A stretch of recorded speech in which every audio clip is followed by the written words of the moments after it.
سڵاوتان لێبێت و ئەم کاتتان باش بینەرانی خۆشەویستی تلڤیزیۆنی کۆمەڵە زۆر خۆشحاڵم لەوەی کە جارێکی تر بە بەرنامەی ڕاستەوخۆ یەکشەممەیەکی تر هاتوومەتەوە خزمەتان. ئەمڕۆ یەکشەممە 22 ڕەزبەری 1403 بەرابەر لەگەڵ 13 ئۆکتۆبری 2024 زاینیە. ئەزان مەبەست لەم بەرنامە ڕاستەوخۆیە کە هەموو یەکشەمبانە دێمە خزمەتان شیکاریە لە دوایین هەواڵ و ڕووداوە سیاسی فەرەنگی و کۆمەڵایەتیەکان کە بە ئامادەبوونی شارەزانی جۆراوجۆر قسە و باسی لەسەر دەکرێت و لێ دەکۆڵێترێت و دەرفەتێکیشە بۆ ئەوەی بینەرانمان بتوانن ڕاستەوخۆ لەم باسانەدا بەشدار بن و ڕاوبۆچوونەکانیان باسکەن. هەروەک پێشتر ئاگادارمان کردبوون تەوری باسی ئەو شۆمان لەسەر ئاڵۆزیەکانی ڕۆژهەڵاتی ناوەڕاست و کاریگەری لەسەر کۆمەلگای ئێران و تایبەتەن کوردستانە. ئەم بەرنامە ڕاستەوخۆیە لە کاتێکدا بەڕێوە دەبین کە هەمووتان ئاگادارن شەڕێکی ماڵوێرانکەر باڵی کێشاوە بەسەر ناوچەکەدا و ئەگەری بەرفراوان بوونی ئەم شەڕەش زۆرە. ئەم شەڕە لە ڕاستیدا پەیوەندی بە ژیان و گوزەرانی خەڵکی ناوچەکە نیەوە، تەنیا دوو بەرەی ئەم شەڕە لەلایەک ئیسرائیل و هاوپەیمانانی و لەلایەکی تریشە و کۆماری ئیسلامی و هاوپەیمانانی و هەر کامەشیان لە پێناو بەرژەوەندی و دەسەڵاتی خۆیان بەسەر ناوچەکەدا بەربوونەتە گیانی یەکتر و لە ڕاستیدا بەربوونەتە گیانی خەڵکی ناوچەکە. ئێمە لەم بەرنامەیەدا هەوڵ دەدەین ورتر بڕوانینە مەیدانی شەڕەکە و ئەگەرەکانی دێنینە بەرچاوە. بۆ ئەمە بەستەش ئەم شەو دوو میوانی بەڕێزمان دەبێت کە لە دوو بەشدا پێک دێت. میوانی هەوڵمان دکتۆر لەیلا مرۆڤەتی لێکۆڵەری سیاسی و دواتر پرۆفسۆر عەباس وەلی مامۆستای پێشووی زانکۆ و لێکۆڵەری سیاسی پەیوەستە بە بەرنامەکەمان. ئێستا ژەگەر دکتۆر لەیلا لەسەر هێڵ بێت هاوڕێیانمان بڵێ. دکتۆر لەیلام کاتت باش، زۆر سپاس بەوەی کە داوەتی ئێمەتان قبوڵ کرد بۆ بەرنامە ڕاستەوخۆی ئەم شەوی تلڤیزیۆنی کۆمەڵە. ئەو کاتێوەش باش، سڵام لێ لە خزمەتیەوە و بینەرانی بەڕێستان. زۆر سپاس دکتۆر لەیلا، با هەر لێرە بچینە سەر ورد نابینەوە خۆتان ئاگادارن لە وەزعیەتی ناوچەکە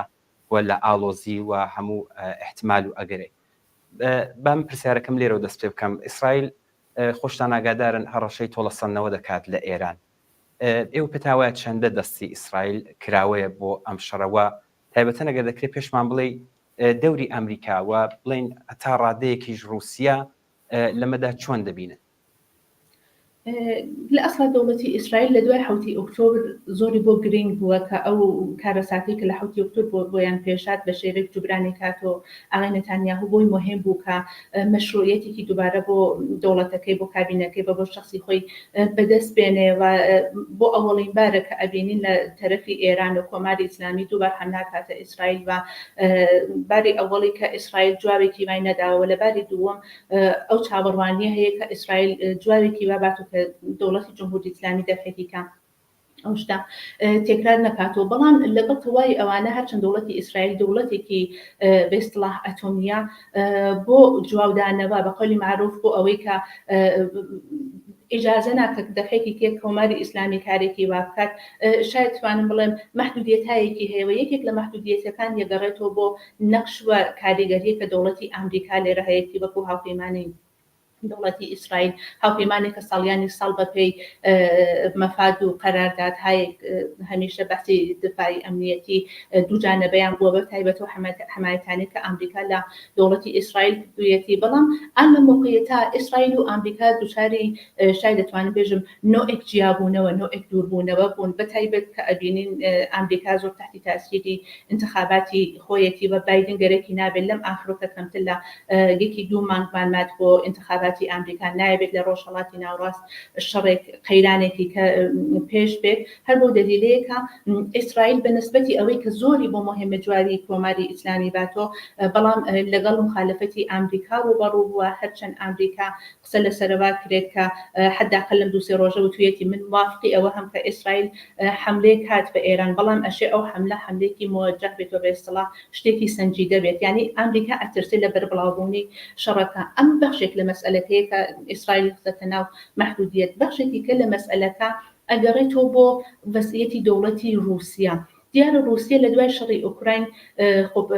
ارتباطی لەگەڵ کشوەرهای ئوروپایی لەگەڵ ئەمریکا ئەوش دووچاری قەیران و ناخۆشی بووە، بەڵام رووسی هەمیشە گەرەکی بووە کە دەوڵەتێک بێت لێرە لەگەڵی بێت چۆن ئەڵێن وەکو دەست نیشاندێ وەکو نیابەتی بە هیچ دەوڵەتێک باشتر لە کۆماری ئیسلامی ئەو خدمەتەی بە رووسیا نەکرد ئەوەی کە موشەکەی باڵستیکی خستە اختیاری رووسیا ئەوە بەعەسە بێت کە رووسیا ئالێرە ئەگەر شەڕێک پێش بێت ئەو نیگەرانی و مەترسیە بۆ دەوڵەتی رووسیا هەیە کە ئەگەر شەڕێک لە نێوان ئێران و ئیسرائیلا پێش بێت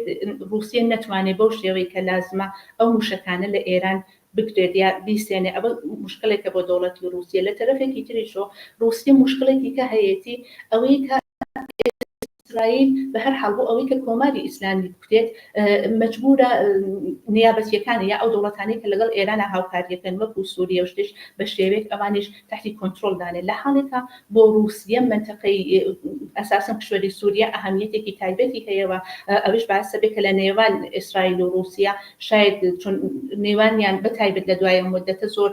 بەکو جاران نەما سارد و بۆ تۆڕابەتیان سارد بووە ئەتوانێت ئەوێش بۆ خۆی مەسئلەیەک ایجادکاوە مەسئلەی سێوم بەحسی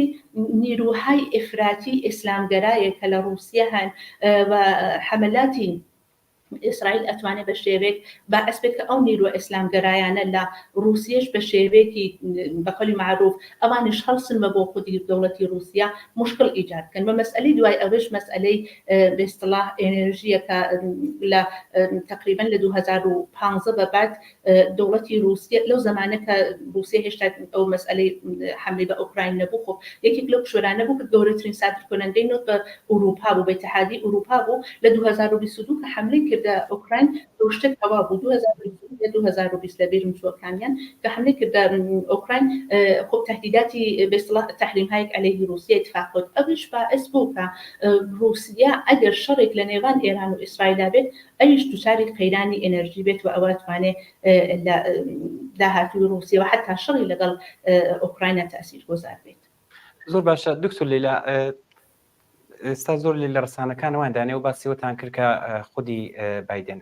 دەوڵەتی ئەمریکا هەوڵەدا کە شەڕەکە بەرفراوانتر نبێت و وەزعەکە لەوە هەیە خراپتر نبێت بەڵام لەلایەکەوە ڕسانەکان داناوە کە پێنتاگۆن تاییدی کردووە سیستمی بەرگری موشکی بالستیک بە ناوی دەدا بە خودی ئیسرائیل هەڵبەت نووسراوە کاتی مەبەست ئەمە چییە؟ ئایا پێی وایە کە خودی ئەم هێرشەی ئیسرائیل کە دێکا بۆ سەر ئێران دووبارە ئێران کۆماری ئیسلامی کاردانەوەی دەبێت و وەڵام دەداتەوە ئێوە چۆنیە بین؟ ئەو موشەکەی کە فعلا باس لەسەرەوەی کە ئەو موشەکە بات بە ئیسرائیل یانی تاییدی کردووە بەڵام بۆ تا ئیسر نەیداوە قەرارەکە ئەو موشەکانە سامانەی دفاعی زیدی موشکی تات خاتە اختیاری دەوڵەتی ئیسرائیل کە بە شێوەیەک مکەمەڵی موشەکەی پاتریۆتە بۆەوەی کە بتوانێت دفاعێکی زۆرتر کە ئەگەر حملێ دژی ئیسرائیل سوورەت بگرێت بەڵام ئایا هەدەف ئەوەیە کە ئەمریکا لێرە امتیازێکی تایبەت بە ئیسرائیل داد کە مانعی گەورەبوونی شەڕەکە بێت و هەر شەڕەکە لەو مەحدودەکە هەیە بیهێڵێتەوە یانە ئەگەری ئەوە هەیە کە واقعاً خەریکە شەڕێک قەیرانێکی ئەسڵی و پشتکڵێک دێوە خەریکە ئێران و ئیسرائیل واردی شەڕێکە بن و ئەمریکا وەکو متحدی ئیسرائیل گەرەکێتی ئەو سامانە بێستڵاح دفاعیە بخاتە اختیاری ئیسرائیل بۆ دفاعی چون ئەگەر ئەو شتە ئەگەر ئەم ڕوانگە دووەمە وجودی بێ بۆ معنایەکە شەڕێکی واقعی لەبێن ئێران و ئیسرائیل لە نێوان ئەو دوانە توانێت پێش بێت و ئەوەش بۆ معنایەکە ئیسرائیل ئەمریکا گەرەکێتی کۆمەک بە ئیسرائیل کاکە ئیسرائیل زەربێک نەخوات و بە قەولی معروف بۆ قەراردادە ئەمنیەتیانەی کە هەیەی پایبند بێت. زۆر باشە دکتۆر لەلا خۆشتان ئاگادارن بەرەی مقاومەتی کۆماری ئیسلامی زەربەیەکی قورسی خواردووە. ئایا کۆماری ئیسلامی پێتان وایە بتوانێت دووبارە درێژە بە شەڕ و ئاڵۆزی بدات؟ دووسێ مەسئلە لێرە هەیە دروستەکە بەرەی مقاومەت زەربەی خواردووە بەڵام یەک سوالی ئەسڵی پێشتێ ئایا بەڕاستی لەبین چووە؟ دیارە ئەمانە لەباری نظامی و زۆریان زەربە بگینە بە تایبەت حەماس و ڕەهبەرانی نظامی سیاسیان کوژران و هەروە حیزبوڵڵاهیش هەر بەو شێوە بەڵام مەسئلە ئەوەیە کە دەوڵەتی ئەسڵی یعنی دەوڵەتی حامیان یعنی کۆماری ئیسلامی هەر لەسەر جێگای خۆیەتی بە کۆماری ئیسلامی ئەگەر شەرایط و دەرفەت پێش بێت ئەتوانێت ئەوانە دوبارە تەقویەت کاتەوە بە وەختی کە تەقویەتیان نەکات ئەمانە دوبارە شکڵە گرنەوە ئەتوانە شکلێکی مەسەن لە نەزانی بن بە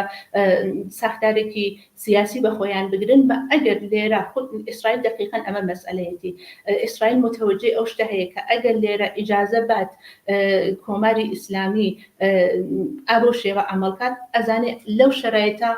دووبارە ئەو نیروانە سەرهەڵانەوە ئەگەر لەگەڵ نیابەتیەکانی عێراق و مثلەن هەشتی شابی یا مثلەن ئەو گروپانی کە لە سووریە هەن یا مثلەن ئەنسارۆڵڵا یەمەنە ئەمانەگەر دووبارە گشتیان تەرکیب بن و بە شێوەیەک متحد بن ئەتوانن بۆ ئیسرائیل زۆر خەتەرناک بن هەر ئەویش بەعسە بێت کە ئیسرائیل ئان لە موقعیەتا کە شەڕەکەی ئاوا بۆ مهمەگەرەکێتی کۆماری ئیسلامی محدود کاتۆ یا زۆر تەزعیفی کات کۆنتترۆلیکە هەدەفی ئەوەیە کە ئەو نیرۆ نیابەتیانە دووبارە سەرهەڵنانەوە بەڵام بەختێکەوەی کە ئیسرائیل چنێک دەتوانێت کارە ئەنجام بە یا ئەمریکایە دەوڵەتای منتەقە چنێک لە ئیسرائیل حمایەتەکەن کە ئەو گروپانە هەروە کە تەزعیف بوون بەمرور لەبێنچن مەسئلە ئەوەیە کە ئیدۆلۆژیەکان ئەمێنێتەوە و ئەوە شتێک نییە کە بە شەڕێکی نەزانی تەواو بێت. زۆر باشە دکتۆر لێلا ئێمە دیارە باس لە ئەم گرژی و ئاڵوزی دەکەین کە احتمالی زۆری هەیە بەرفراوان بێت لێرەدا پرسیارێکە ئەم وەزعە کە ئاوا بێتە پێش دیارە ئەم شەڕە فشارەکەی زیاتر دەچێتە سەر بەشێک لە کۆمەلگاوە ئەو چینی توێژ و هەژار و فەقیرەکانی وە لە ناو ئەوانیشدا گرنگتر لەوە ئەوەی کە زۆر زۆر زربە دەبینێەوە قورسیش زربە دەخوا منداڵان و ژنانن ینی دەرە خۆشەڕ زۆر کەس دەبێتە قوربانی بەڵام بەرچاوترینیان کە ئەگە دەبینی لە غەزە چاولەکەی لە ئۆکراین چاولەکەی هەتا لە بڵێن لە بەشێک لە لوبنانیش ئێوە ئەوە چۆن لێک دەدەنەوە زۆر منداڵ دەبێت دایکیان نامێنێ زۆر دایک دەمێنە منداڵەکانیان نامێنێ نوێەوە چۆن نمونەیەکی زۆر وازەهی هەرە 40,000 ئینسانە بوون کە کوژران نمونەی ئەسلی هەرە ژن و منداڵانەی بوون کە لە حوتی ئۆکتۆبرا حەماس کوشتیانی نمونەی ئەسلیان هەرە ئاوارە ئیسرائیلیانن کە لە وێستەڵا شمالی ئیسرائیلە ئاوارە بوون و دەها وەسەدها نمونەی ترمان هەیە لە واقعیەتە ئەگەر ئەو شەڕە پێش بێت دیارە ژنان و مناڵان زۆرتر لە هەر گروپێکی تر زۆرتر لە هەر شاید بڵێم گروپای جیاواز و جۆراجۆر چیە بن زەرەرەکەن ئاسی ببینن قوربانیە بن مەسئلەی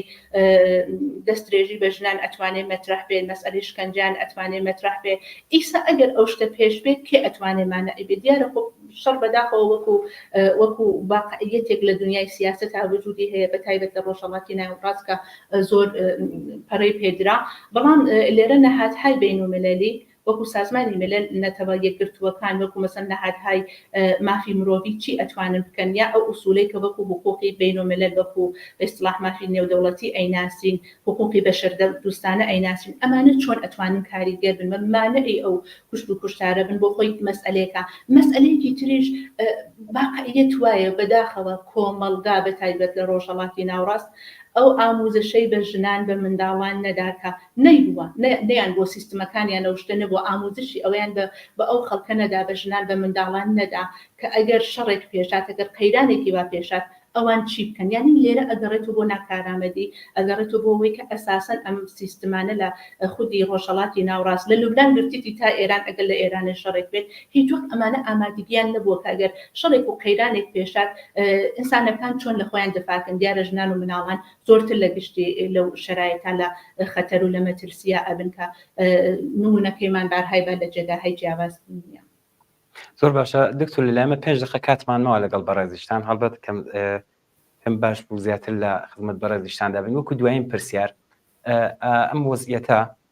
چ کاریگەریەکی دەبێت لەسەر بزوتنەوەی ئەگەر بڵین سەرکوتیش بە تەواوەتی نەکرابێت دیارە بە شێوەی جۆراوجۆر تا ئێستا بزوتنەوەی ژینە هەروە بەردەوام بووە ئایا پێتان وایە ئەمە پەراوێزی دەخات ئەم وەزعیەتە یا ئیمکانی هەستانەوەی پێدات بەستگی هەیە کە من لێرە زۆرتر پێم خۆشە لە کوردستان متەمەرکز بم ئەشێت چاو لەوەکەین کە نەهادهای مەدەنی لە کوردستان خەڵکی کوردستان و هەروە هێزە سیاسیەکانی کوردستان چۆن ئەو مەسئلە ئەبینن چۆن ئەتوانن ئەو شتێکە وەکو قەیرانی نێوان ئێران و ئیسرائیل خەریکە پێشتێک بە پێشاتەوە لە خەریکە گەورەترە بێتەوە چۆن ئەتوانن ئەوە بە شێوەیەک بیبەنەڕێ کە لەگەڵ بزوتنەوەی کوردستان لەگەڵ بێستەڵاح بزوتنەوەی ژینا ئەو شتێکە لە دوای بێستەڵاح و بزوتنەوە شکلێگر چۆن ئەتوانن ئەوە بە هەماهەنگکەن ئەوە بە بەاصطلاح کارێک کەن کە ئەوە بتوانێت بە سوودی خەڵکی کوردستان بێتوە کەڵکی لێ بگرن یعنی ئەو تهدیدە بۆ خۆی ببێ بە فرسەتێک چون شەڕ بە هەر حاڵ تهدیداتێکی تایبەتی هەیە بەڵام لە کوردستانە چۆن ئەتوانێت ئەوە بێ بە فرسەتێک بەڕاستیەوە هێزە سیاسیەکانەشی جواری بنەوە و هەروە کۆمەلگای مەدەنی کوردستان کە چۆن ئەتوانێ ئەو شرایطە ئیجاد کات کە ئەو بزوتنەوە دووبارە زیینوو بێتەوە نە ئەوەی کە ئەو بزوتنەوە کە سەرکوتکرا لە بین چێ چون مطمئنن کۆماری ئیسلامی ئەگەر شەڕێکی عینی شکل بگرێت لە بین ئێران و ئیسرائیلا سەرکوتەکانی لە ناوخۆ زۆرترەکە بەڵام بۆ ئێمە گرنگەوەی کە چۆن بتوانین ئەو سەرکوتانە لە کوردستان زۆر کەس لە کولیەتی ئێران بەڵام لێرە زۆرتر باسی نەکەل کوردستانە کە لە کوردستان چۆن ئەتوانین ئەو سەرکوتانە کەمترکەینەوە و چۆن ئەتوانێ بێ بە بەاصطلاح دەستکەوتێک بۆ ئەوەی کە ئێمە مافەکانی خۆمان بە شوێنیەوە بین و بەدەستی دێنین. زۆر سپاس دکتۆر لیلا ئێوە کاتان هەیە بۆ یەک دقەیەک و خۆتان بتانێت لە کۆتاییدا شتێک کە باستان نەکردێت ئاماژەی پێ بدەن فەرموو. من پێم وایە شەڕی نێوانی ئێران و ئیسرائیل زۆر کەس قسەی لەسەرەکەن کە حملەی ئیسرائیل بەو شێوەیە کە ئاغای نێتانیاهو قسەی کردە و باسی لەسەر نەزمی نوێنی ئستراتیژیک بوو احتمالی هەیە کە حملەی ئیسرائیل ببێت باعثی ڕوخانی کۆماری ئیسلامی بەڵام بەپێی ئەو شتێک کە عملاً ئەیبینین مەخصوصاً لە مدەتات کە ئیسرائیل چاوەڕی ئامریکایە کە ئەمریکا ئەویش کۆمەکی کاتوە لەگەڵی بێت من پێم وایە کە لە نەهایەتە ئیسرائیل گەرەکێتی کۆماری ئیسلامی زەعیف بێت و هەدەفی ئەوە نییە کە کۆماری ئیسلامی بڕوخێت بە ئێمە ئەگەر وەکو کورد چاو لە مەسئلەکە بکەین بێ ئەوەی کە هیوایەکمان بە هێزێکی دەرەکی بێ باشە ئەگەر ئەوان حضوریان بێت ئێمە ئەشێ لەو شتە لەو فرسەتە ئیسفادەکەین و نابێت کە لەو فرسەتە ئیسفادە نەکەین بەڵام ئەو هیوا ئەسڵیەشی لە ناوخودی کوردستان بێت کە هێزە سیاسیەکان و خەڵکی کوردستان بتوانن خۆیان ئەو شتێکە وەکو حەقی خۆیان وەکو هەدەف و مافی خۆیان هەیە بە شوێنیەوە بن. بەڵێ زۆر سپاس بۆ بەڕێستان دکتۆر لیلا مرۆتی لە کۆڵەری سیاسی بۆی کە داوەتیمەتان قبول کرد و بەشداریتان کرد لەم بەرنامەیەدا. زۆر سپاسان دەکەم کاتان خۆش. بەڵێ ئازیزان پێشەوەی کە بچینە خزمەت میوانی بەڕێزمان ئەچین ناو بڕێک دەبینن زوو دێنەوە خزمەتە.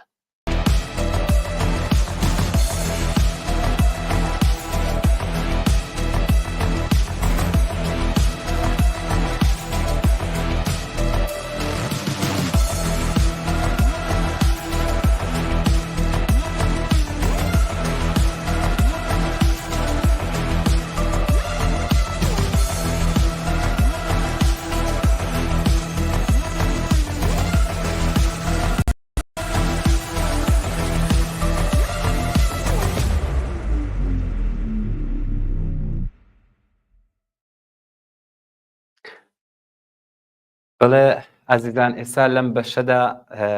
میوانی بەڕێزمان پرۆفسۆر عەباس وەلی مامۆستای پێشووی زانکۆ لێکۆڵەری سیاسی لەگەڵماندایە. دکتۆر عەباس ئەم کاتت باش زۆر سپاس دەکەین بۆی کە داوەتیمەتان قبول کرد بۆم بەرنامەیە. ئەم کاتت باش کاگەمیر ئەمیش سلااومە دە خزمەتیەوە بارواتر بینەران و بیسەرانی ئەو بەرنامەیە هەرواتر کەسانی کە دە پێکەنانی و بەرنامەیەدا دەستیان هەبوو لە هەموو سپاسم سلااوم هەیە و سپاسیان نەدەکەم. زۆر سپاس دەکەین بەخێر بێت. دکتۆر عەباس من لە سەرەتادا باسم کرد لە سەرەتای بەرنامەکەدا خۆشتان ئاگادارن شەڕێکی ماڵوێرانکەر باڵی کێشاوە بەسەر بڵین ناوچەکەداوە ئەگەری بەرفراوانبووری ئەم شەڕەش دیارە زۆرە بەم یەکەم پرسیارم لێرەوە دەست پێ بکەم ئەم شەڕی کۆماری و ئیسرائیل ئاکامەکانی هەتا ئێستای بۆ ناوچەکە چۆن بووە ئێوە چۆنی دەخەنەوە؟ بە باوەڕی من ئاکامی زۆری هەبووە ئاکامی خودی بەئیسلا نەتەوەی مەبەستمەوەیە ئاکام بۆ ئیسرائیل دە چوارچەوەی نەتەوەییدا بۆ ئێران و بۆ ئیسرائیل و وانە یعنی دە چوارچەوەی سنوورەکانی جۆغرافیایی ئەو وڵاتانەدا و هەرواتر ئاکامی هەبوو بۆ ناوچەی ڕۆژهەڵاتی ناوەڕاست و ئەلانیش بەرەو ئەوە دەڕواکە ئاکامەکانی لەوەی یعنی بەرفرەوانتر بێ و حاڵەتێکی نێونەتەوەی پەیدا بکە بە تایبەتی لە ئەمریکایە هەرواتر لە ئوروپایە. جا ئەوانە هەر یەکەی تایبەتمەندی خۆیان هەیە وەلی بە باوەڕی من یعنی لە پێشدا یعنی گرنگترین ئاکامەکانە کە دە چوارچەوەی خودی ئەو دوو وڵاتانەی ئیسرائیل و ئێرانە داهاتوتە پێشێ. ئەو شەڕە دوو-سێ هەفتە و سێ-چوار هەفتەی ڕابردوودا شتێکی کە نیشاندا بەمە ئەوە بوو کە نە ئێران و نە ئیسرائیل هیچیان ئەوەی کە دەیانگوت نین. تەوەجۆ دەکەی هەرچیان تا حەدێکی زۆر ئەو شەڕە نیشانیدا هەر کەسە بە جوورێکی ئەلبەتە لە نەزەر نیزامی و ئەمنیەتی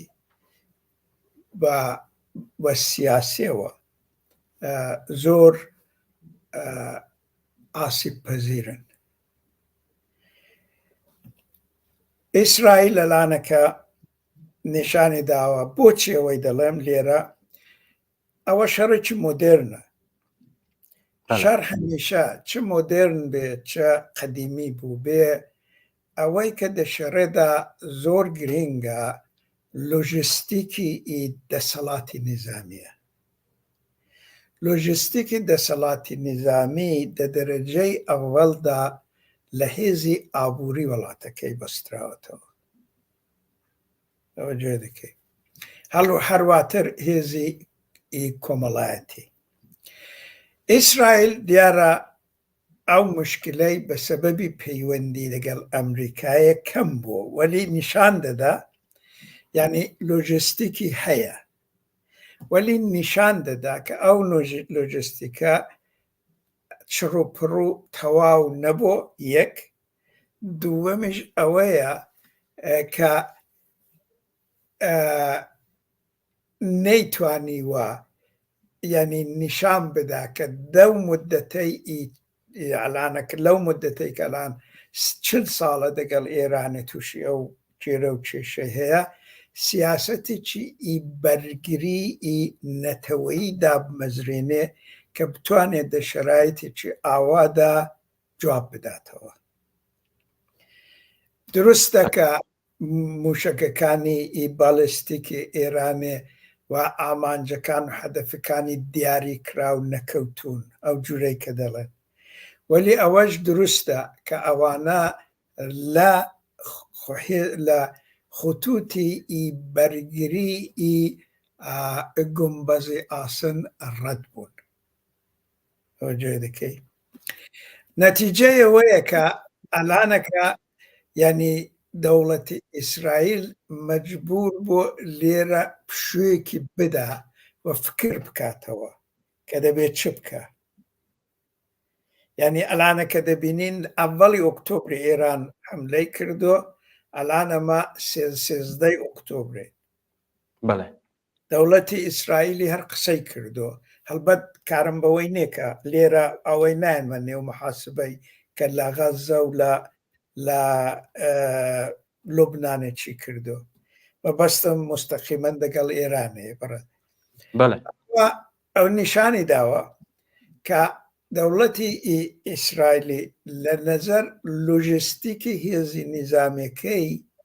لە خۆی مطمئنێ. ئەوە کاملەن معلومە نەفەقەت هێزەکانی ئیشتی دەبینین کە موشەکەکانی حیزبوڵڵاش گەیشتۆتە حایفای ئەوڕۆ چەند کەسی بریندار کردو. ئەوەی دە نەزەر بگرە ئەوە یەک ئەوە دووەمیش ئەوەیە کە هەر وەکو دێشمە سەر ئێرانێ کوتم لۆژیستیکی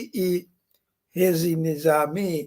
لێرە دیارە ئیسرائیل پشتی بە ئەمریکایە گەرمە وەلی دەعینی وەیدا کە پشتی بە ئێران بە ئەمریکایە و گەرمە ئیسرائیل دەزانێ کە لە 7 ئۆکتۆبری ساڵی پێش تا الآن كالآن كتقريبا سالك وشن دوسي هفتية سالك وهفتيك لوي گزراوه إسرائيل وي دزاني كسرماي گزاري د تكنولوجي إسرائيلي دا بش تكنولوجي برز كالإسرائيلي لاقتصاد إسرائيلي زور گرينگا نزكي ستي شستي هاتو تخواري اوج دزاني سرماي گزاري خارجي اوج دزاني كإسرائيل ولاتي تشكوليا وزور يعني أمنيتي جماوركي لبروي كبتواني مهاجرتي بو إسرائيلي تشويق بكا وأوي يعني سقامي بذاته أو زور جرينجا ده سوچ ده بينين الآن بأساسي أمريكا أما ده بينين بمان دلين أمريكان أويكا يعني سيري جمعيتي بو مهاجرتي بو إسرائيلي الآن يعني سدي حفتاي هاتو تخواري دعوة زويدة أو كساني كلا إسرائيلي درون بسبب أو شرعي كأوانج طبقي متوسطي بزانستي تكنيكي علمي بزنس أوانا الآن كمتعدادي أوانا 250% يعني دوني برابر بو يعني بله. إسرائيل الآن كان دزاني كالشرج دورو دريش كأو شرع ده حقيقة ده فقط وفقط بشك لا إليتي سياسي دستي راستي إفراطي مذهبي وغير مذهبي لأحزاب تشكولي كحزبي ليكودي نتنياهو لقدرة دادة صلاة راقرتو أوانا بوشري عدامة دادن ولي أو شراء مدتي تشديكا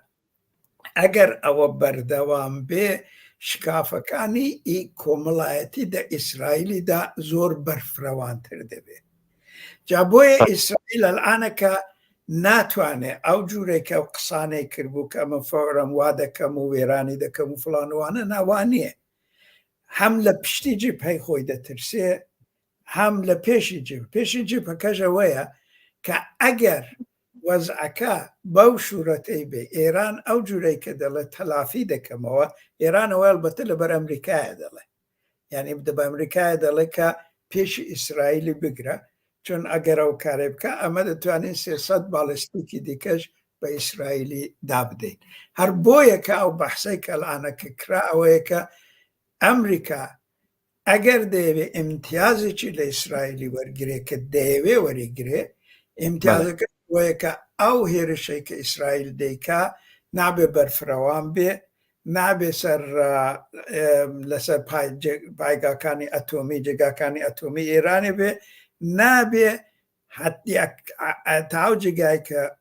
ممكنة نابي لا منابعين نفتيش بدا توجه ذكي أوانا دكتور باس أو نابعني كدولة أمريكا بإسرائيل دات بتاوي چنده إباتة بيشه زبدة وأمريكا إسرائيل لا يجدي كوا وكو أو حكومتي إشتيز أجر أمريكا أواني دزده أمريكا إسرائيل دزاني كأمريكا الآن زور آسيب بزيرة لبر انتخابات أو حكومة اگر إسرائيل بوش أمريكا إصرار ذكا كان نابي لا بالايشكا كانوا مراكزي نفتي وإنرجي إيراني بدن بدو سببان يقوى كقيمتي نفتي شتسري دا دسي هفتي ما بو انتخابات أو بو حزب حاكم الآن حزب ديمقراط زور خرافة لأمريكايا عادتي انگرتو بنفتي ارزان ارخ مالي دوسي ماشيني هي بماشيني جيان ناكري لوي توجه يعني ترانسبورتي عمومي وسائل النقلية عمومي لولاتا كان أوروبايا هي لوي زور كما وزورش خرافة توجه ذكي جابويا ژیانی ماشینی اقتصادی ماشینی و ئێنێرژی احتیاج بەو نەفتەی هەیە 3 هەفتە ماوە بۆ انتخاباتی و نابچێرە. لایەکی دیکەشەوە ئەمریکا اعتمادی بە ینی حرەکات و تەسمیمەکانی ڕێبەرایەتی ئێرانێ بۆ ئەمریکایە کولەن قابلی محاسبەی دەقیق نییە، لەبەروەی بەئیدیش نازانێت کە جناحێک لە داخلی حکوومەتی ئێرانێدا ئەگەر مەنابعی نەفتی ئێرانێ زەربەیان وێکەوەیە لە کوێیت و عەرەبستان و بەحرینی نەدەن. جارێک لیان داوە خودی ئەو ترامپەی کە ئەو هەموو بەسەلا مەنەم دەکە لە ئێرانێش زۆر دەزانوکە وەکو جاهلی مەحەلە دەی لە هەموو شتێکی دەدا. ئێران لە عەرەبستانیدا زەرفیەتی نەفتی عەرەبستانێ دە یەک ڕۆژدا 50% هاتە پێشێ. ترامپ هیچی پێ نەکرا، هیچی پێ نەکرا. تەوەجۆ دەکەی کە قەرار بوو لە ئێرانێ حەملەیەکی نظامی مەحدود بۆ ئێرانێ بکە، ئەویشی نەکرد. جا بۆیە ئەو مەحاسباتە وەیە، جا بینەوە سەر لای ئێرانێ. باشە ئەوە مشکلە مەسائلی ئێرانی شەڕوا. ئێران نیشانی داوە کە کۆنترۆلی ئەوەی کە پێدەڵ عومقی استراتێژیک بەخلاف ئیسرائیلی ئێران هێزی هەوایی نییە. هێزی هەوایی دە حەدێکی زۆر مەسخەرەدا ئێرانی. ئەوەی کە هەیە موشک و موشکی باڵستیک و کروز و پەهباد و ئەوانەیە. لەبەروەی ئێران بتوانێت ئەو عومقی استراتێژیکەی کە دەیەوێت دە بەرنامەکەی حیلالی شیعیدا دەیەوێت دەو بەرنامەیدا ئەوەی حفظ بکە، ئێران احتیاجی بە هێزی نیابەتی هەیە. ئیسرائیل ئەو هێزە نیابەتیانەی تا حەدی نزیکەی 70% یعنی 70% ئەو هێزانەی لە کار خستۆ. ئێران دەستی گیراوە لەو بابەتەوە، دەزانێ کە ئیمکانی وەی کە وەختێکی ئیسرائیل لێ بدا بە حیزب الله برە بچۆ سەر ئیسرائیل، حیزب الله هەروە هەستێ بچێ، چون حیزب الله لەم بۆ خۆی دەشەرەدا گیری هەیە. وایە غەزە تێبچۆ هوثەکانیش دوورن، دەوەجە حاڵەتی ئەزیەت و ئیزایی دەکەن، وەلی حاڵەتی وەی کە بتوانن جەهەتی شەڕێ بگۆڕن ئەو کاریان پێ ناکرێ. ئێران ئاسیب پەزیرەکەی وەیە کە لۆژیستیکەکەی شەڕێ جوابی ئەو عومقی ئیستراتێژیکەی کە دەیەوێ ناداتەوە. یعنی بە تەرتیبێکی لە شەڕ وەختێکی شکست دێتە پێشێ، ئەوەیە کە هێزێکی کە شەڕێ دەکا لە نەزەر لۆژستیکی دەسەڵاتی نظامیەوە قدرەتی نظامیەوە ئیمکانی وەی کە بتوانێت خطوتی مواصلاتی نظامی و ئەمنیەتی حفظ بکە لە دەستی دەچێت. باشە ئەوە دەشەڕێدا زۆر مهم بوو. ئەوەمان مەسەڵەن گەورەترین نمونەی وەی شەڕی ستالینگرادە. هێزی وێرماخت و ئالمانێ لەستان لەبەر تێکشکار لەبەرەوەی کە خطوتی مواصلاتی بە عومقی استراتێژیکی ئەو شتەی ئەو ئەرتشەی ئەوەندە بەربڵاو بووە کە نەیتوانی حفسی بکە. ئەو شکافانەی کە هاتبوونە پێشێ ئەرتشی سوور هات ئەو شکافانەی کردەوە. دەعلانەکە لە ئێرانێ دەقیقەن وەزەکە ئاوایە. ئێران دەزانێ کە ئەو هێزانەی کە دەیەویست جێنشینی هێزی هەواییان بکە، ئەو هێزەکانی نیابەتی مەسەڵەن لە سووریەی، لە لوبنانێ، لە غەزەی، لە عێراقێ، ئەوانە زەربەیان بکەوتەوە و زەربەشیان وێ دەکەوێت. هەم لە نەزەر ئەمنیەتیەوە هەم لە نەزەر نظامیەوە، بە تایبەتی لە نەزەر نظامیەوە. ئەوان هەوە بۆیە ئێرانیش دەزانێت کە ئەو قسانەی کە کردوویە هەونی. ئەوانیش ئەگەر ئەو شەڕە ئەگەر خەلاص بێ، ئەگەر ڕێژیمی ئێرانێ بمێنێتەوە، ئەوەڵین کارێکی کە دەبێت ڕێژی ئێرانێ بیکە احتیمالی زۆر دێکاوەیە کە تجدیدی نەزەرێکی کولی دە دکتورینی نظامی خۆیاندا بکەن تەوەجۆ دەکەی و تەجدید نەزەرێکی کولی و گشتی لە مەسەلەی پەیوەندی بینی یعنی توانایەکانی استراتێژی لۆژیستیکیان و عمقی استراتێژیکی خۆیان بکەن بزانن تا چه ئەندازە و دەتوانێت ئەو مەسەلەی شت بکە دروست بکە لێرە دقت ئەگە دقەتێ بکەین ئەوە شتێکی ئەساسی ئێران جا ئێران ئەو مشکلەی چۆن هەڵ دەکا ئەلانەکە دە قەیرانێکی نظامی ئابووری ئاوادایە ئەوە بۆ خۆی ئەو شکافانەی حکوومەتی دەکاتەوە ئەمە دەبێ ئینتزارمان هەبێ کە حتا ئەگەر ئەو شەڕە خەلاسیش بێ یعنی بە جوورێکی سڵحێکی ناتەواو بکرێ فلانەوانە ئەو شکافانەی بینی دروستکردنەوە و سازکردنەوەی هێزی نظامی و گۆڕینی دکترینی ئیستراتێژیک و دەستێوەردان دو عمقی استراتێژیک و پەیوەندەکانی تازە دەگەڵ هێزەکانی نیابەتی ئەوانە هەموو لەسەر توانایی ئابووری و ماڵی ئێرانی ڕاوەستاوە توانایی ماڵی و ئابووری ئێرانیش ئەلانەکە کلیدی ئەسلەکەی ینی شتە مەسەلەی ساخت و پاخت دەگەڵ ئەمریکایە تەوەجۆ دەکەی جا بۆیە شکافانە دەکرێنەوە ئیمکانی وەی کە گەرە و شکافانە هەڵ نەبن جامعەی مەدەنی ئێرانێکە لە بنەوەدا زۆر ڕادیکاڵە تەوەجۆ دەکەی بە باوەڕی من ئەو ئیمکانە هەیە وەلی یەک شت هەیە کە دیسان بەداخەوە بە نەزەری من ئەوە ممکنە تکرار بێتەوە ئەویژەوەیە کە ئەگەر هەستانێکی شەوێ ئەگەر ئەو هەستان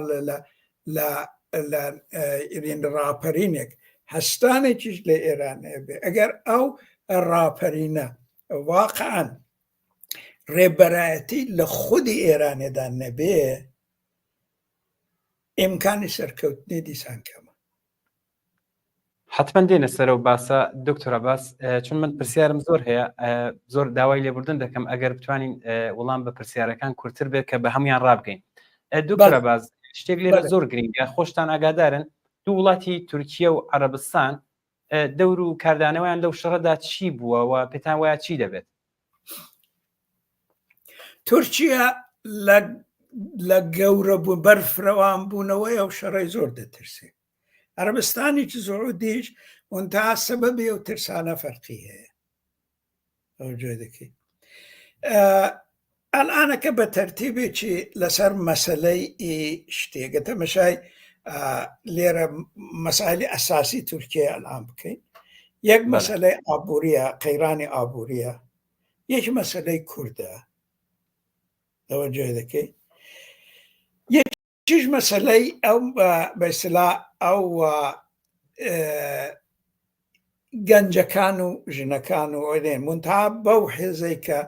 لە ئێرانەوە هەبوو لێرە نییە وەلی دیسانیش لێرە ئەو بە ئیستیلاحەوەی پێ دەڵێن نەسلی زێد نەسلی زی لێرەش ئاوایە وەزەکە ئاوایە وەلی دەمەوردی بەرفرەوان بوونەوەی ئەو شەڕەیدا گەورەترین مشکلی کە تورکیا هەیەی ئەوەیە کە مەسەلەی تورکیا العانەکە بە دەرەجەی شەڕێکی چل ساڵەیە دەگەڵ شتی دەگەڵ پێکاکای وایە تورکیا ئێرانێ وەکو پشتی جبهەی پێکاکای دەبینێ توجه دەکەی لە نەبوونی دەسەڵاتێکی سیاسی نظامی مرکزی لە ئێرانێ بە تایبەتی تێکچوونی ئەو دەسەڵاتە و کۆنترۆلی حکوومەتی لە دەست بچێ لە ڕۆژهەڵاتی ئەوە بەو معنایە کە تورکیا لەو ئاکامەی زۆر دەترسێ لەو ئاکامەی زۆر ئەوە یعنی شت دەبێ یعنی دەحقیقەتدا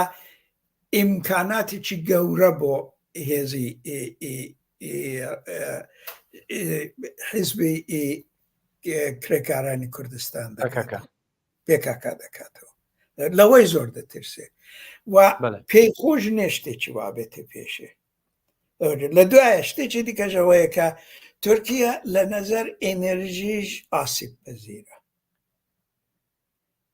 شەڕێکی وا ئیمکانی وەی کە زەربەی بێ بکەوێ زۆر. شەڕێکی ئاوا مەسەڵەن ئەلانەکە دیقەتێ بکەین لەبەروەی ئیسرائیل لە ئێرانێ بدا چەند ڕێگای هەیە. عەرەبستان ئیجازەی پێ نادا، ئوردن ئیجازەی پێ نادا، سووریە کە حتمەن ئیجازەی پێ نادا، عێراق و تورکیەش ئەسڵەن ئیجازەی پێ. یەک ڕێگای تورکیە هیچی عێراقە. بەڵێ باش هاتۆ گەر ئەوە ڕێگای عێراقی انتخاب کرد، فکر ناکە یەکێک لە عەکسالعەمەلەکانی ئێرانەوە بێکە لە باشووری بدا. تورکیا لەو احتیمال بۆیە تورکیا گەورە بوونەوە بەرفرەوانبوونی ئیشەڕێ بۆ تورکیای زۆر زۆر مهمە. نایەوێ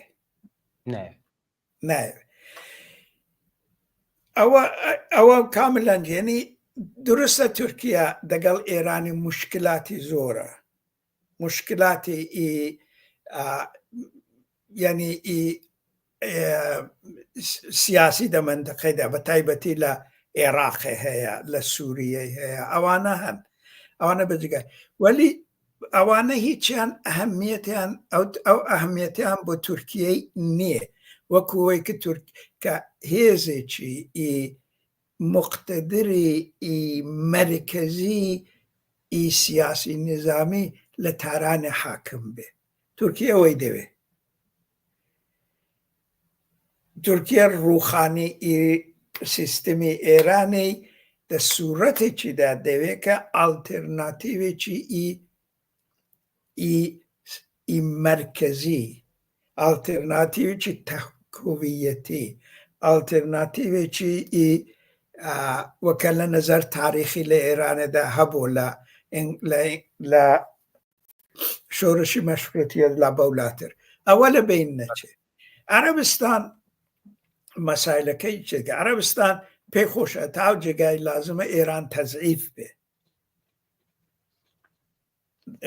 بە پێشی خۆشە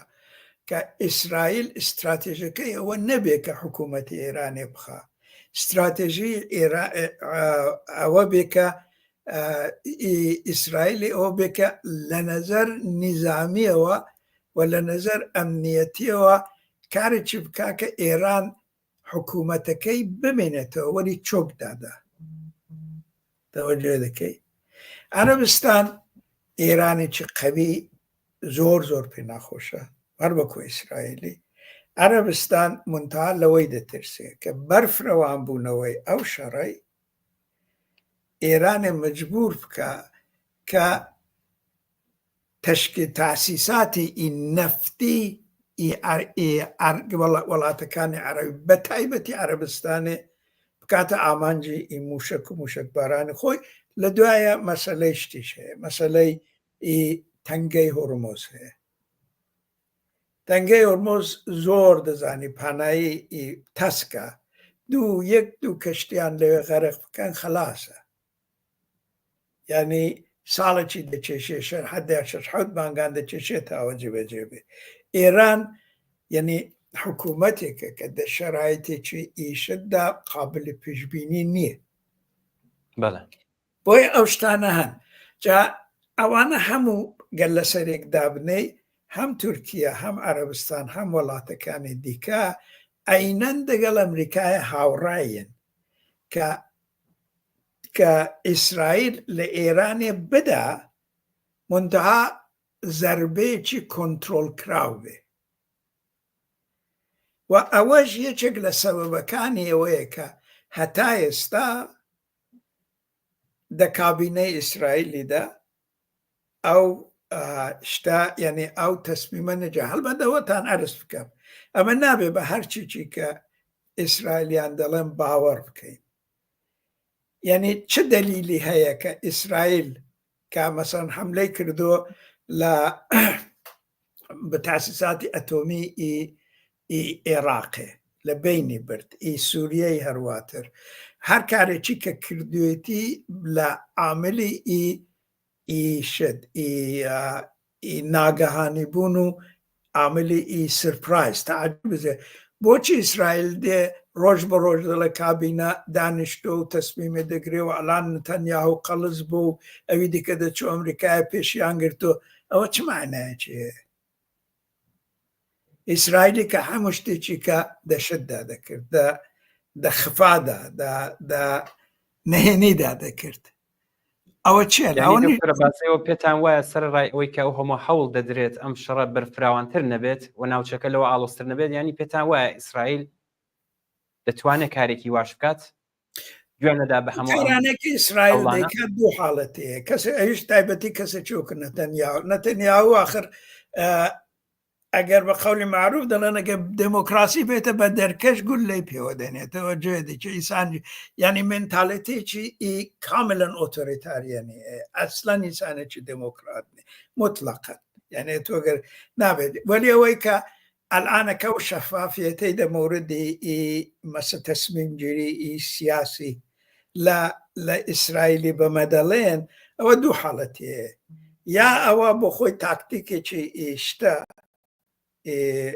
بێسەلا ڕەتگوونکردنە بە قەولی فارسان دەڵێن تەوەجێ دەکەیت یا ئەوەیە کە دەیانەوێ بە جەماعەتی خۆیان بڵێن بە سەبەبی مخالفەتێکی کە داخلی کابینەیدا هەیە لە تەرەفی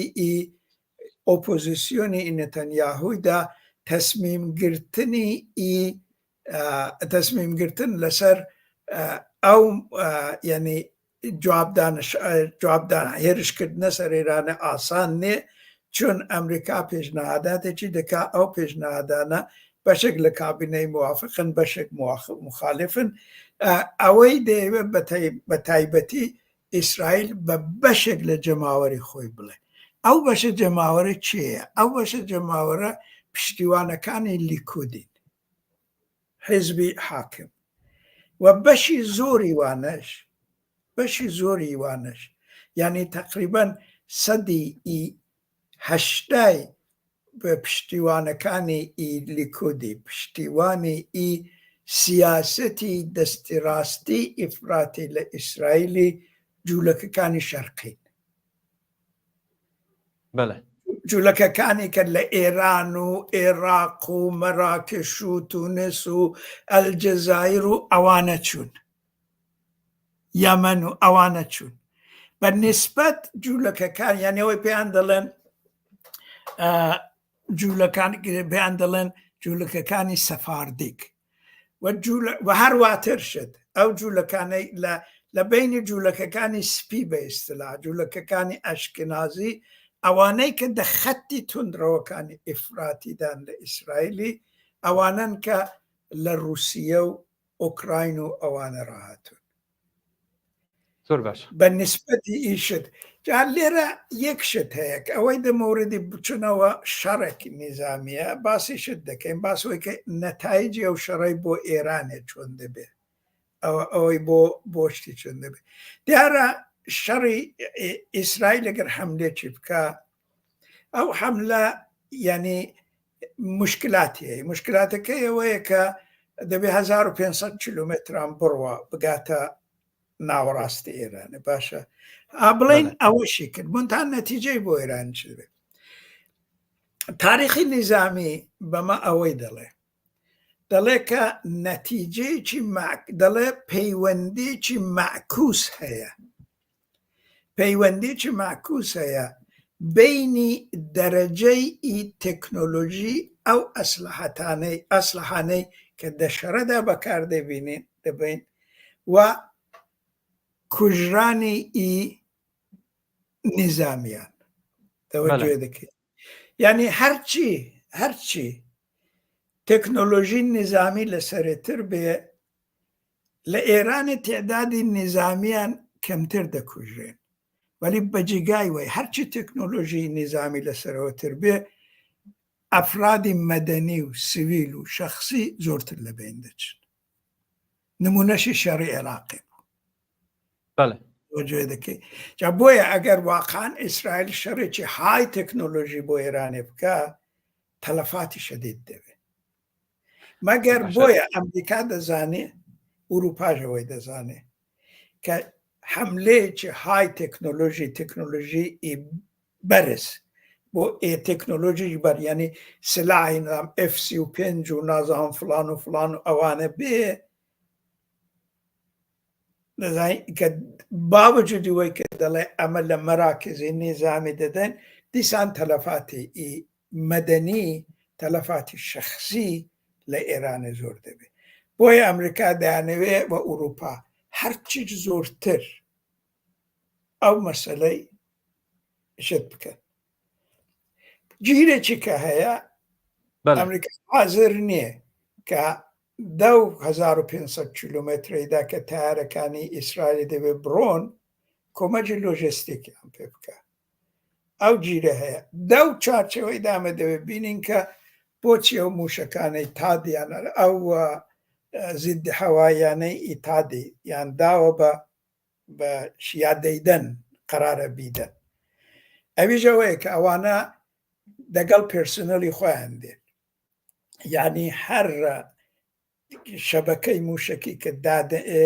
زیددی هەوایی دادنێن نزیکەی 100 نظامی ئەمریکایی دەبێت دەگەڵ بێ بۆیە احتمالی وەی کە ئەوە شتێکی دایمی بێ کەمترە مەگەر این جوانە دابنێن و ئیسرائیلەکان تربێت بکەن کە کارەکەی بکەن ئەویش کاری وەی نیکە دەمودەتی ئەو شەڕای داشت بێ یەک شت نەتەنیاهو ئەوانە هەموو دەزانێت نەتەنیاهو دەیەوێ وەختەکەی بگزەنێ هەر چیز نزیکتر بێ بە ڕۆژی ئینتخاباتی ئەمریکایە ئەمریکا لە بەرابەری ئیسرائیلیدا ئاسیب پەزیرتر دەبێت زۆر باشە دکتۆرە بازمە پرسیارێکمان بۆ هاتووە بەڵام ئەگە کرا بە کورتی چون دوو پرسیاری زۆر گرنگ هەیە کە بتوانین بۆوانە ڕابگەین بە پێی و کاتێک کە ماوە هەر فریای ئەوەش دەکەین دەڵێ قسە و باز زۆر هەیە دیارە خۆشت باست لە پەکەکە کرد کە ئەوان بڵین وەکو ئێران وەکو پشتجبهەی خۆیان دەزانن نووسێتی قسە و باز زۆر هەیە لەسەر پەکەکە و پژا کە بە شێوەیەک لە بەرەی مقاومەتدا دەستەبەندیان کردوون سێتی میوانی بەڕستان هەڵوێستی ئەو دوو حیزبە سەبارەت بە کۆماری ئیسلامی چۆن نەبینێت ئەمن زۆر بەعیدی دەزانم زۆر بە بەعیدی دەزانم کە ئەوان واقعان دە و جبهەیان گرپێ و ئەگەر شەڕ بەرفرەوەم بێتەوە ئیقدام کە من زۆرەوەی بەشت دەزانم تاریخی ئی پێکاکای و تاریخی دیارە ئی پەژاکی زۆر کورتترە وەلی ئەوانە دەبێ مەسەلەی ئیشتی یعنی پێکاکە ئەلان واقعان هەدەفی ئەسلی پێکاکاوەیە کە بتوانێ خۆی لە قەندیلی حفز بکە تەوەجۆ دەکەیت ئەوەش بزانین کە ئەگەر تورکیا ئەو ئەحساسەی بێتە سەری یعنی ئەو فکری بێتە سەری کە شەڕ بەرفرەوان بێتە بەرفرەوانتر دەبێ هێرشەکەی لەسەر قەندیلی 3 قات 4 قات زیاتر دەکە یعنی ئەوە تەردید دەوەی دانێ وەلی ئەوەی کە ئەو قسەی دەکەن ئەمن درستە دە سیاسەتدا هەموو شتێک دەکرێت دەبێ هەموو شتێک قابلی پێشبینی نییە وەلی ئەوەندەی کە عقلی سیاسی خردی سیاسی ئیجازە دەدا کە ئەلان تەحلیل بکەین ئەلان قسام کە ئەمنەوەی زۆر بە بەعید دەزانم دەکرێت بە کورتی ئاماژێکیش بۆ بکرێت دکتۆرە باز پرسیارێکیش هەچەند لە چوارچێوەی ئەم باسێم شۆماندانیە ئەوەی کە خۆشتان بیستوتانە دەنگۆی ئەوەی کە خودی پەکەکە لەگەڵ تورکیە دانیشتێکی بۆ لەسەرم وەزعەتی کە ئێستا هاتوۆتە پێشوە ناوی سۆڵ هاتوۆتە ئاراوە ئەوە هیچتان بیستووە لەم بابەتەوە ئەمیش ئەو شتانەمدا ڕۆژنامەیاندا خوێند فەزای مەجازیدا خوێندوتەوە گۆیا قسەکەوەی کە گۆیا دەوڵەتی دوو شت اتفاقی گۆیا هەبوو یەکەوەیە کە سەرۆکی حیزبی حرەکەتی میلی ئیمەهەپەی چۆ دیداری کردو دەگەڵ حیزبی کوردی دێم دموکراتیک پارتی تەوەجۆ دەکەی ئەوە نازانم يعني من شتكم دا دوشي دا نديوة دومي جوية كديارة دلن حزب حاكم كمعتلفي حزب حركة ملية وبيكوا سياسة كردي كان برقادة جبجة كان اوان پەیوەندیان گرتووە دەگەڵ عەبدوڵڵا ئۆجەلانی لە زیندانێ و پێویان دەگەڵی مزاکراتیان کردو و عەبدوڵڵا ئۆجەلان تەلەیفۆنی کردو و دەگەڵ قەرەسووی لە قەندیلی قسەی کردو و کتوێتی کە وەختی وەی هاتۆ چەک دابنێن و قەرەسووش کتوێتی خۆ من چەک دابنین چ دەبێت چۆت چ بکەین فڵان ئەو جوشە گۆیا ئەو ئەخبارە دەڵێن کە عەبدوڵڵا ئۆجەلان تووڕە بۆ و تەلەیفۆنەکەی داناوە ئەمە نەو سناریۆی زۆر بە مەشکوک دەبینم تەوەجۆی دەکەی ئەمە زۆر بە مەشکوکی دەبینم کە هێزێکی کە بەشی زۆری لەبەر ئەلعانەکە ژیانەکەی ئیشتی دەتونێل و ئەو جۆرە شتانەدا دەگوزارێت لەبەر حرەکەت حەملەی درۆنان ئەلعان ڕاستەخۆ دەگەڵ ئێمرالی بە تەلەیفۆن قسام بکە ئەشتێکی ئاوا وەکو داوەتکردنی هێزی هەوایی یعنی ئیشتیە تورکیە کە ئەو نوختانە بۆمباران بکە ئەوە یەک دووەمیش ئەوە مەسەلەیەکە کاملەن مشخصە بە نەزەری من ئەوەیە کە شاید دەوڵەتی تورکی ئەوەی دەڵێم شاید یعنی من واقعاً هیچم نەدیوە وەلیم بخۆم ئاوە فکر دەکەمەوە کە ئیحتیمالی وەی هەیە کە دەوڵەتی تورکیای لە ترسی بەرفڕەوانبوونەوەی ئیشەڕێ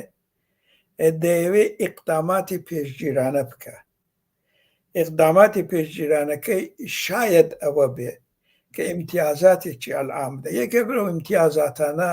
کە احتمالی هەیە ببێوەیە کە مەسەلەن عەبدوڵڵا ئۆجەلان لە زیندانێ بێن حەبسی ماڵێ مەسەلەن شتێکی ئەوە وەلی ئەگەر ئەوەشی کوتبێ ڕێگای شتێکی دیکەشەوەی کە ئەگەر دەگەڵ مستەفا قەرەسوو قسەی کردبێ و مستەفا قەرەسوو بەعد ئۆجەلانی کوتبێ نا تەوەجۆی دەکەی ئەمە ئەو کارەی ناکەین ئەوە دەعینی حاڵ جورێک نیشاندانی وەی هەیە کە جەماعەت بیبینن کە ئۆتۆریتەی ئۆجەلانی بەو شێوەی کە ئەنگۆش دەڵێن نەماوە قەندیل بۆ خۆی قرار دەدا و سەرۆک شتێکی بە ئیستیلا فۆرماڵە ئەو جورە شتانەدا بە سیاسەتی جگایەکی وەکو تورکیەیدا دەکرێت وەلی ئەوانە هەموو تەسەوراتە من هیچ مەنبەی کە بتوانم دەستی لەسەردانم نی زۆر سپاس دکتۆرە باس بابێنەوە سەر باسەکەی خۆمان ئێمە باس لە شەڕێکی ماڵوێرانکەر دەکەین کە باڵی کێشەوە بەسەر هەموو ناوچەکەدا بەترسیەکانی بۆ سەر کوردستان ئێوە چۆن دەبینن و هەڵوێستی دروست و گونجاو بۆ خەڵکی کوردستان بەرامبەر بە وەزعیەتە بەرامبەر بەم شەڕە دەبێت چی بێت ئاکامی شەڕەکەی دیان ئەمە فکر ناکەم کە ئەو شەڕە یعنی سەبەبێکە جمهوری ئیسلامی بکەوێ وەلی بە نەزەری من سەبەب دەبێت کە جمهوری ئیسلامی زۆر زعیف بێ بەڵێ زۆر زعیف بێ زعیف بوونی دەسەڵاتی ئەوەی دەسەڵاتی دیکتاتۆری دەسەڵاتێکی زۆر لەفسی فارسی کە یان دەڵێن یعنی شکنەندێ تەوەجۆ دەکەی لەبەروەی شکنەندەجی دەرەوەی خۆی نیشان دەدا جمهوری ئیسلامی بەرەو ئەوە دەڕوا کە سەرکوتکردن و اختناق و زیندان و نازانم ئەوانە زۆرتر بکە ئەوەش لەگەڵ سیاسەتی یا بەسلا قەولەکان و سیاسەتەکانی کە دەیانەوێت بێنە پزیشکیانەوانە نایەنێتەوە ناخێت لێرەدا مەجهولێک هەیە بۆیە ناتوانێت ئیسان هێندا بە دقت لەسەرەوە شتەی بڵێ لەسەرەوە وەزعی بڵێ ئەویش ئەوەیە کە ئۆپۆزیسیۆنی فعال کە بتوانێ ئۆپۆزیسیۆنێکی فعال کە بتوانێ شت بکە تەئسیرێ لەسەر معادلاتی سیاسی لە ئێرانێدا بنێ وجودی نییە. ئەو تەئسیرە لەسەر معادلات سیاسی فقط ڕاپەڕینی خەڵکی دەتوانێت دای بنێ. جا ئیدی ئەوە دەبێ یا نابێ دەبێ ینی تەفسیر و جیاوازی خۆی دەوێت.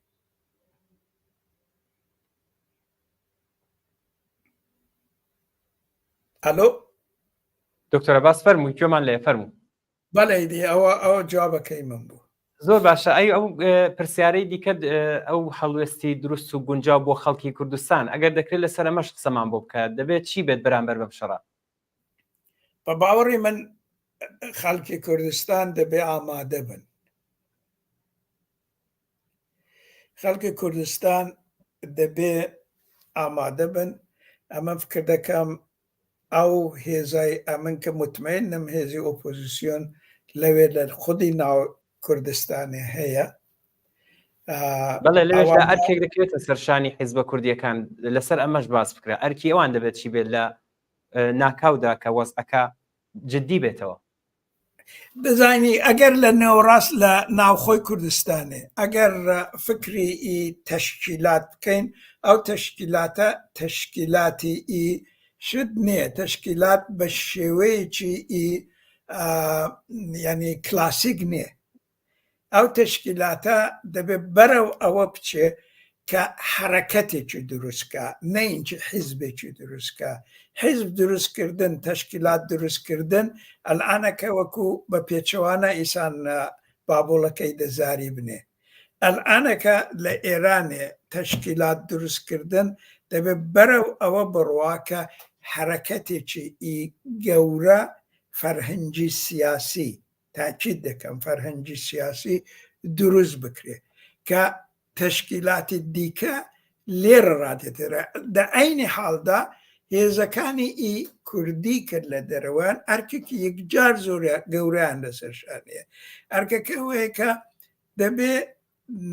بەسەرداچوونەوەیەکی زۆر جددی بەسەر استراتیژەکانی خۆیاندا بکەن و ئەو استراتیژیە دەبێ شار محور بێ،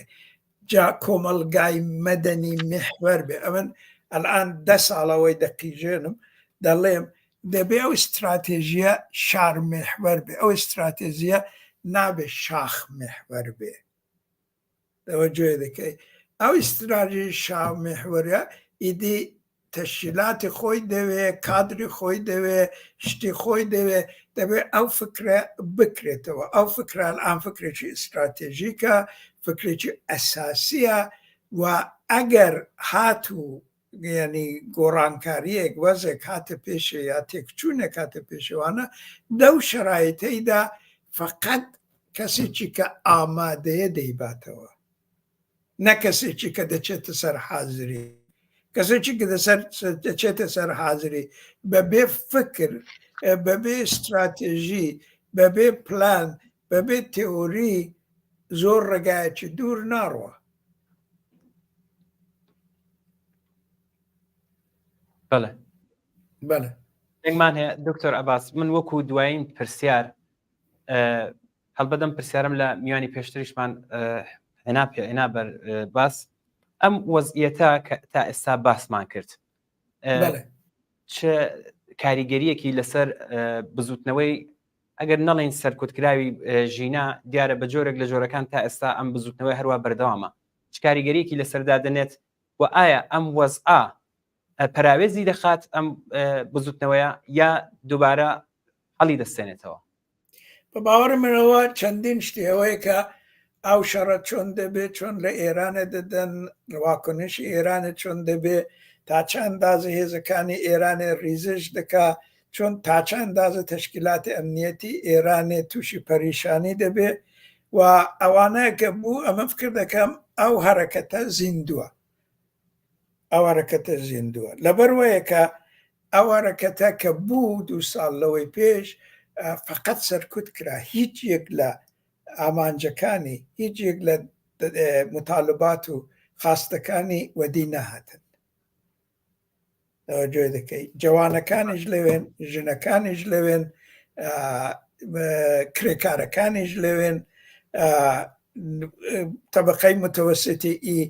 ناڕازیش لە جگای خۆیەتی ئەوانە هەن وەلی ئەوە دەگاتە سەرەوەی دەکەوێت دەچێتە سەرەوەی کە ئەو شەرە ئاکامەکەی چۆن دەبێت و ئەوە دەبێت لەسەروەی فکر بکرێتەوە بۆ ئەمە فکر دەکەم هێزەکانی کوردی هەم لە ژوورەوە هەم لە دەوەی وڵاتی دەبێت نسبەت بە چەند ئیمکانان بە چەند گوزینان بە چەند بژاردان ئەوانە دەبێت خۆیان ئامادە بکەن نە یەک گوزینە یا یەک بژاردە چون هەر بژاردەی تایبەتمەندی خۆیە شرایط و ئیمکانی خۆی هەیە و بازە کەسێک ممکنە بڵێن کە بەیلەتی وەزعی ئێرانێ و اختناق و سەرکوب و کوشت و کوشتار و داغ و درەفشوانە ئیمکانات نییە ئەمنەوەی خۆب ناڵم کە یعنی ئەوە ڕازنێ وەلی لە عینی حاڵدا ئەوە شەیەکە بۆ کەسێکی کە سیاسی فکر دەکاتەوە ئەو تەسەبورەی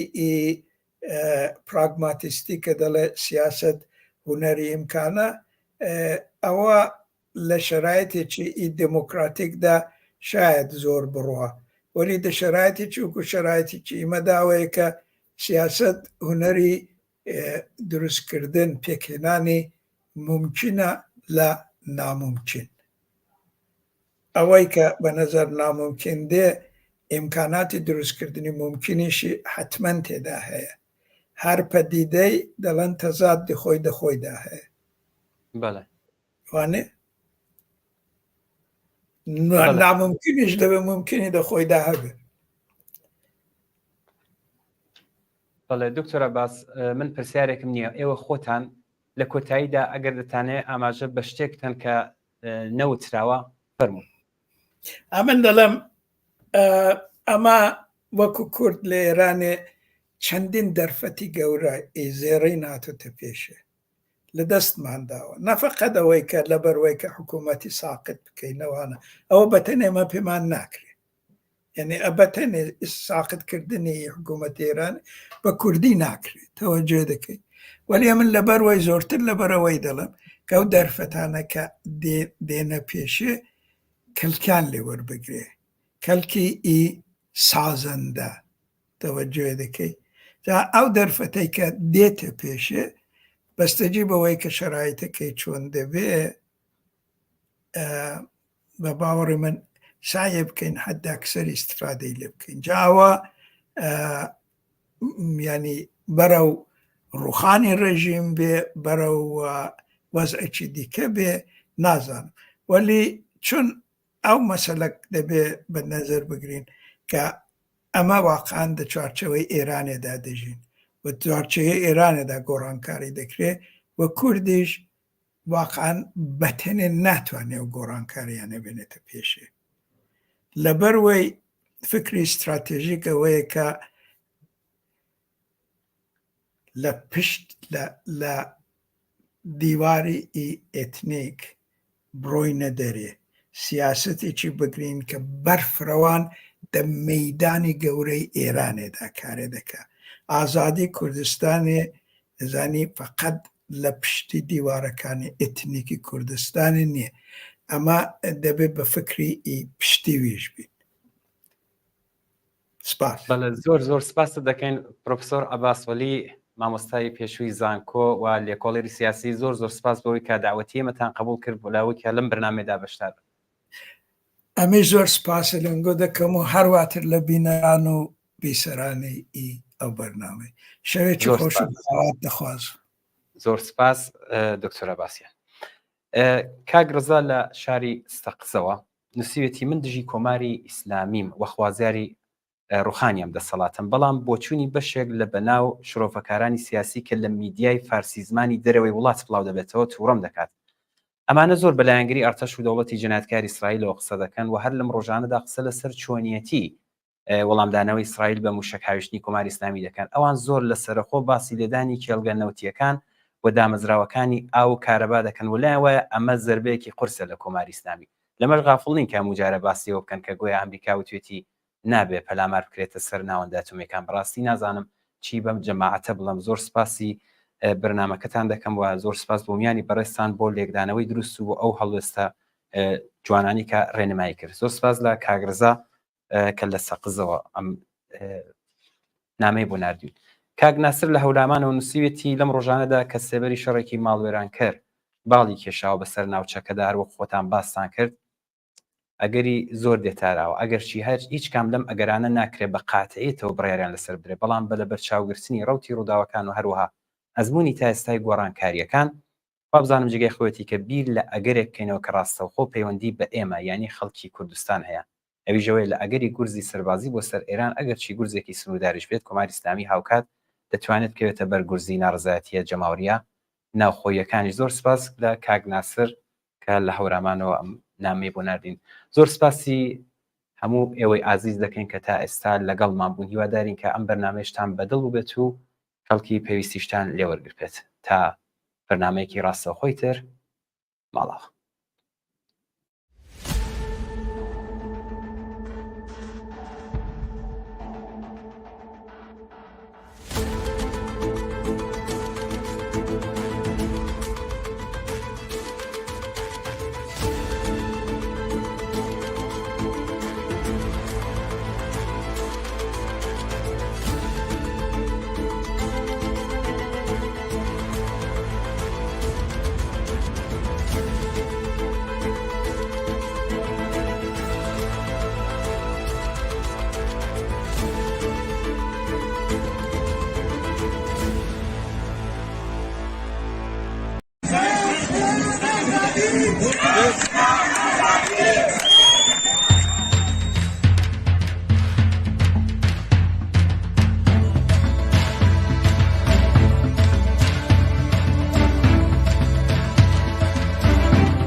خۆری گەشی ئازادی شەرچێ لەگەڵ شارەکە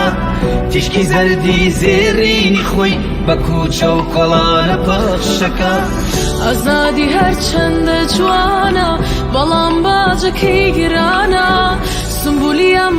شۆ شەمان ئازادی ژن و ژیانە ژن و